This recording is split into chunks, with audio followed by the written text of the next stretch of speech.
Megabove here. I'm a new YouTube user. Actually, this is my very first video, so I'm just talking about my N64 collection. I want to know what you guys think of it. I want to know definitely your opinions and what future games you think I should get. It's growing. I think I'm at about 50 right now, and basically I will go as far as I can. I know there's 298 or so for the USA, North American region, so I'm making my way, and if you can help me along the way, that'd be great. So basically what I'm going to do is I'm going to show you a game, I'm going to tell you a little bit about it, going to give you my opinion, and if I would recommend it or not. So I'm going to start off with Donkey Kong 64. It was a game that was released with mixed reviews. In my opinion, this is a very good game. I would actually probably put it in my top 5. The graphics were amazing, that's for sure. I loved how long it is, and the thing with me is, though, I'm a completionist, so I love the collecting aspect. I know some of you are going to hate it, but I think the collection, the 100%ing, the potential is great. It also adds a bit of hilarity into it with some jokes, some quips, and overall the mechanics of some of the characters. You can probably pick it up for about $25, so I definitely think it's worth a buy on the system. Up next is Star Fox 64. Definitely a game I would recommend. I mean, this game, you could spend hours on it and not be bored due to the fact that when you play through it, you can play it through it so many different ways, so many different routes to get to the end. It's not a linear path. And even for people like me, the completionists, it was fun going through trying to get every medal on every planet to unlock expert mode. And I threw on expert mode once, and there's a whole new set of medals for it. I tried it one time, and believe me, it is hard.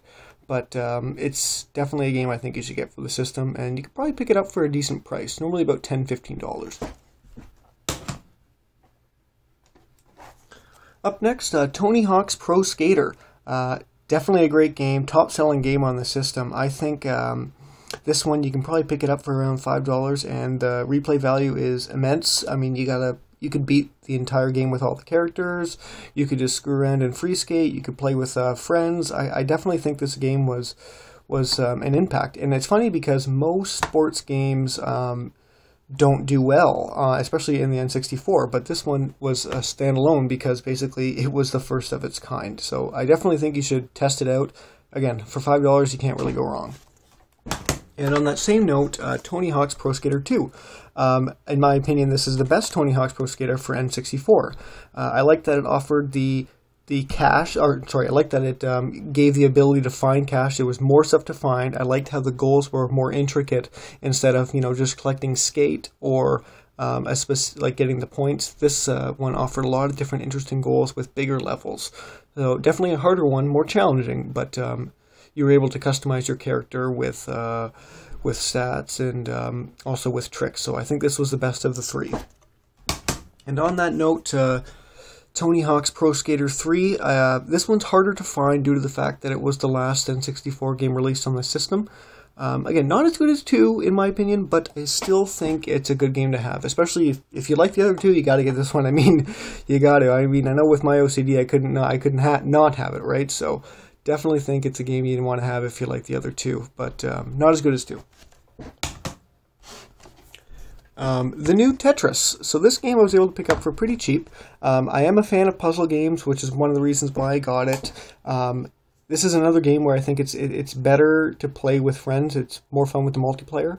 You can still play by yourself and try to unlock wonders and unlock buildings and stuff, but what I liked about this game is the ability that it added bonus points, basically, by the creation of gold and silver blocks. I believe there were 4x4, and I think they allowed for a line for silver, it was, I think, 10 lines and maybe 25 for gold. You can correct me, I might be wrong on that one, but either way, I like that fact about it, and it was a great game. Virtual Pool 64, a gem on the system. I was able to find this one for $3, and I am a fan of of pool, and I think that if you are as well, this would be a great idea. It comes with actually 10 different modes of pool, and there's some with a few different rules too. So it offers all of that, and it even comes with a ladder system built in, where you start with 1,000 points and you gain or lose points as you win and lose. So definitely, if you like pool, you got to get this one. Very cheap. Yoshi's Story, a game that definitely disappointed me as a child. I was a big fan of Super Mario World 2, Yoshi's Island, and this one definitely disappointed you. It was more of a game well, it was geared to kids for sure, but it was more of a game that you'd play around with every now and then, but you wouldn't hardcore put too much time into it. I think it's worth a playthrough, but I mean, I wouldn't necessarily highly recommend it. Duke Nukem 64. I was always a fan of Duke Nukem 3D, and this is a port of it, so I had to get it. In my opinion, a good game. It definitely has a bit of a learning curve.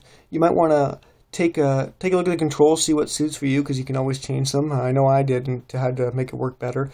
But a longer game, actually, it surprised me how long it takes to beat some levels and to beat the whole game. It actually took me a couple of weeks total. So definitely watch out for that.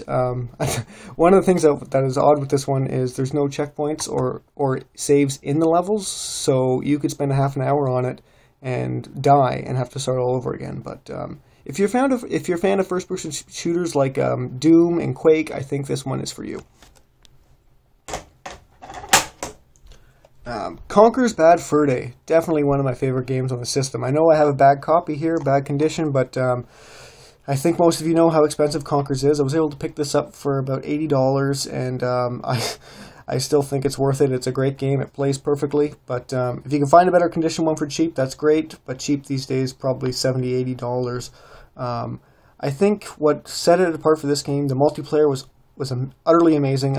All the different kinds of games you can play and the maps you can play, that's always great, but the single player was also a blast. It was basically, you're in a movie the entire time, and you just play right through it. And one of the greatest things about this one, at least for some people, not necessarily for me due to the fact that I like to collect, but there's actually no collectibles in this. You just play through and basically press B a lot, but definitely a lot of fun. I would highly recommend, but it's a hard game to get.